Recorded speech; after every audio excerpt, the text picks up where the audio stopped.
All right, Ben. How are you, mate? Good. How are you? Good. We're in a wide shot.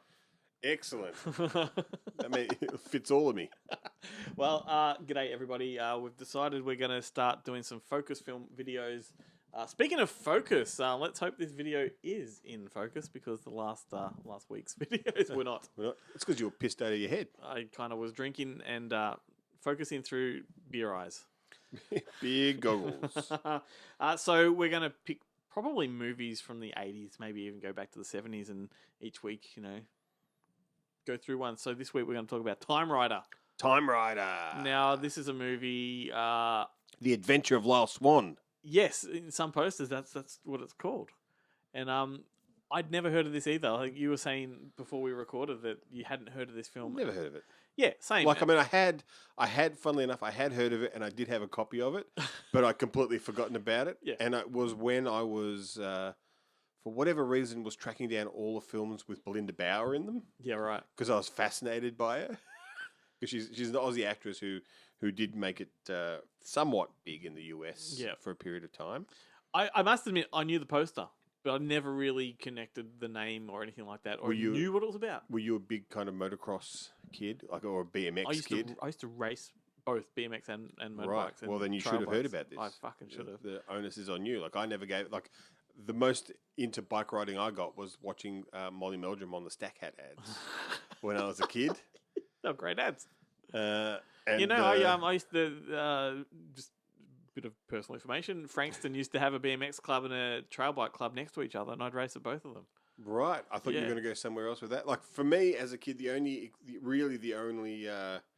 interaction I had with like dirt bike racing or anything like that was that on the Early Bird show. It was the shit you had to sit through in between Transformers. You're like, come on. Mate, do you remember sometimes like the gates would not come down properly and the bikes would flip over them?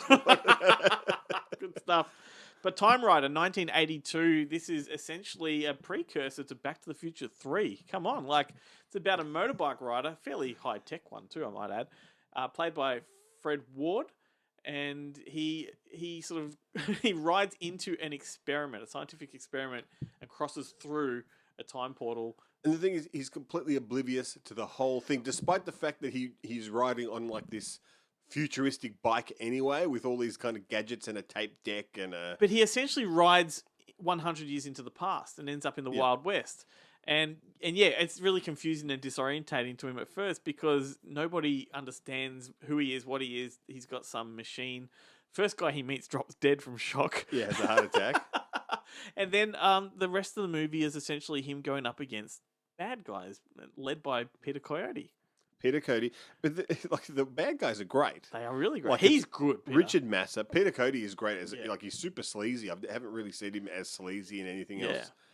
But it's Richard Massa from Mr. Boogedy and It, and Tracy Walter from Conan and Batman. Yep. Are great as the bad guys. And then there's also, they're kind of bad guys, but they're not kind of bad guys.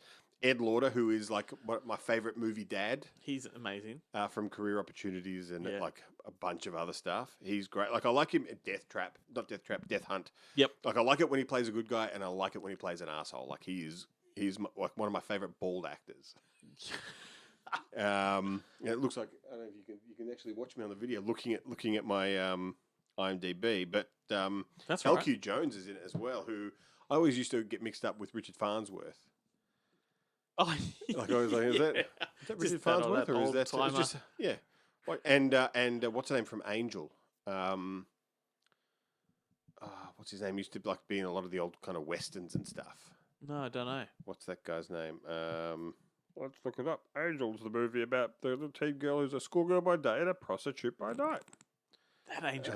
That Angel, the good Angel. There were like 3 of those, weren't there? Or 2? There were 4 of them. Oh, wow. And it's been cancelled by IMDb because it doesn't come up in the title search. But this one was also more surprising that I didn't know the film was because it was directed by William Deere, who, Rory Calhoun. Sorry. Got it in the end. Yeah. Just padding time there for you, mate. Yeah, thank you. William Deere, I don't know who he is. William Deere, he directed Harry and the Hendersons. Don't know who he is. And he directed a whole bunch of very cool things. Off the top of my head, I have Very gone cool blank. things. No, he ended up descending into some pretty bad things, but around that era, Like cocaine. in that era, he was on top of it. Let's have a look. Let's. Alright, I've got do the it. IMDb up. Like, Bring it up. why don't we cheat? The people at home can cheat. Yeah. Why By the shouldn't we? way, if you've never watched one of our midweek videos, we do not edit them, so there's that. He wrote The Rocketeer. Yes. What else? The Wannabes. Jeez, he did a lot of shit. And towards the end here. I told you like that. A lot of shit. Do you remember the TV series Covington Cross? I do. He directed episodes of that. I used to love that show. If Looks Could Kill. Yes. The Dinosaurs TV series. This could kill, mate. Fred Decker as well. There's Harry and the Hendersons. He did some amazing stories. Oh, he's a segment director on Playboy Collectors Edition Volume 2 from 1983. Nick Danger in The Case of the Missing Yoke. Is this going to be the Let's Pull Up IMDb segment? I hope so. Elephant Parts. I know which part I'd like to have. It's the size of an elephant. Nymph. Northville Cemetery Massacre. I have that on VHS, but I've never watched it. Right. Well, come back to us on that one. Angels in the Outfield, mate. Sorry, I missed that one with what's her name from isn't from Back to the Future 3 in that isn't that's I think Angels in the Outfield has Christopher Lloyd in it, doesn't it? Yeah. That's what I was trying to think of. Before I old manned on you and had a brain fart. Mr. Troop Mum, come on. Yeah. Come on. The Perfect Game. It's no Troop Beverly Hills. Sandlot 2. Sequel of sequels? There's 3 Sandlot movies. Anyway. Okay. Simon Says. He directed Simon Says, which is the one with Crispin Glover. It's kind of like a wrong turn redneck hillbilly horror film. Oh, lovely! It is really good. Where the woods. And is that the game? Is that the game that they force you? Like they capture I think there is. I think there may be, but there is. If you don't do what Simon says, what I remember the most about you. That film is that Crispin Glover plays the psychopath, and he rigs the forest with booby traps, and one of the booby traps has axes pulled back, like suspended, like a catapult. Yeah. And then just sort of goes, boom, and all these axes fly at the camera, almost like a 3D motion. I like it that these guys don't know how to brush their teeth. Yeah. Yet they can rig complicated catapults and they understand pulleys and physics and stuff. Yet dental hygiene is beyond them. That's right.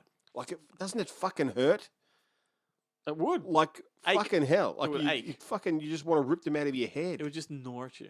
Like I brush my teeth fucking every day my entire life, and I still fucking nightmare. Anyway. And these hillbillies in these fucking movies haven't even looked at a toothbrush their entire lives, and yet fine. So, Timerider, 1982. It must be said that for all the similarities to that Back to the Future 3 had, apparently there is references or nods to Timerider in Back to the Future 3, like Easter eggs. As well as if there's someone in I'm pretty sure I watched it like I didn't fall asleep or anything. Like it's sometimes hard to tell. If I fall asleep, I don't realize I've fallen asleep. Yep. But at no point does Ed Lauder say "dooted up, egg sucking, gutter trash." No, that doesn't happen. I think it's more. There's some names that reference, like character names. Right, because Christopher Lloyd's name in Back to the Future 3 is Lyle Swan. No, Swan. I think one of the names, if you do the Latin conversion, is a major character's name and things like that. McFly in Latin.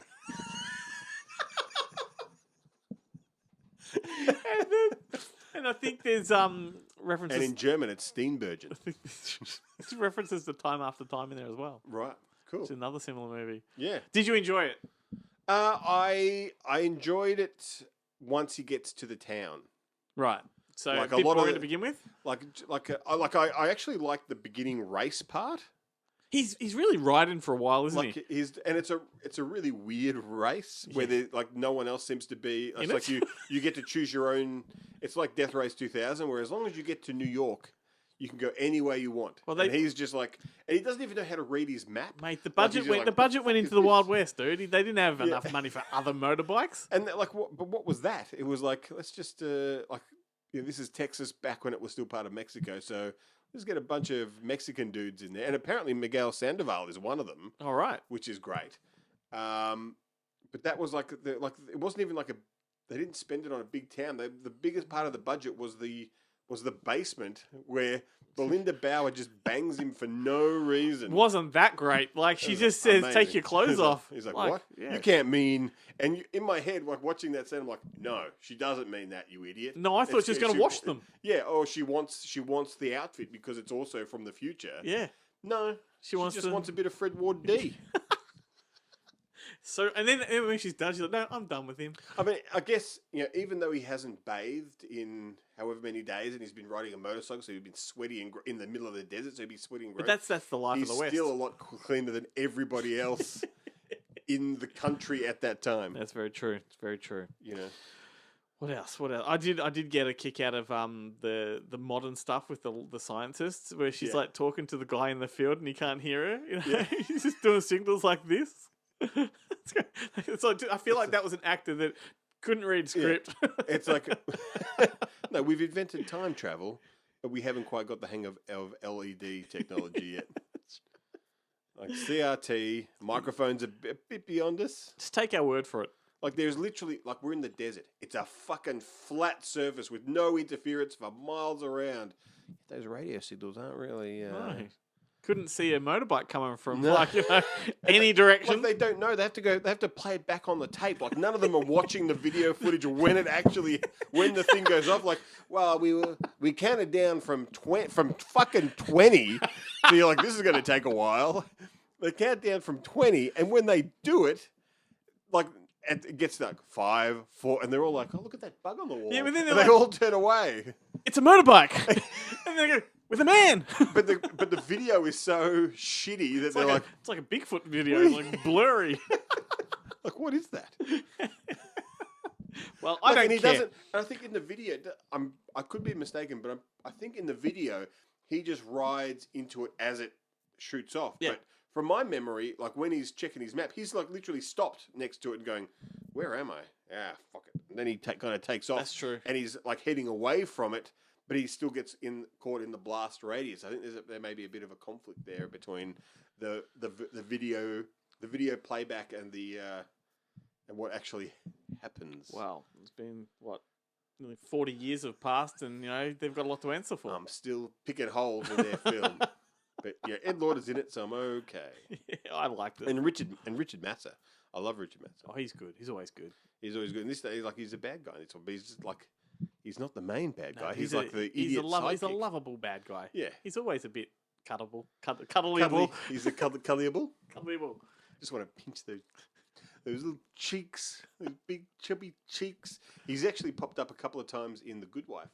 I mentioned in the show this week. Every opportunity to get The Good Wife into the show. Talk about The Good Wife. He's totally in it. Excellent. He plays like a mediator. I believe he was like the president of the Screen Actors Guild or something like that. Really? Yeah, for a long time. That's why he sort of disappeared from films for a long time. How is that possible? He like totally slit his wrist in the bath in it. And the thing is, like, the president of the Actors Guild is not the greatest actor in the world. Yeah, you'd think like you have to have won at least 10 Academy Awards. A little bit of prestige, but like Jack Nicholson is the president of the Mr. Actors Guild now, right? Yeah. Isn't that how it works? That fucking pissant from Deadly Pursuit. Like he didn't even get to play a judge. He just had to play a mediator in The Good Wife. Like surely, if you're the president of the Actors Guild, to fill the role of the duty of president, we need an actor that's not working, like someone that's got time. Yeah, somebody who's only doing bit parts in The Love Boat. Wasn't he the dad in License to Drive? I think so. And Carol Kane was his mental wife. I always get the dads in those movies mixed up with David. Isn't David Ogden Stiers the dad in all of those movies? I think it was Richard in License to Drive. Anyway, whatever. And it's Better Off Dead that David Ogden Stiers is the dad. Timerider, 1982. Get on it. David Ogden Stiers. I mean,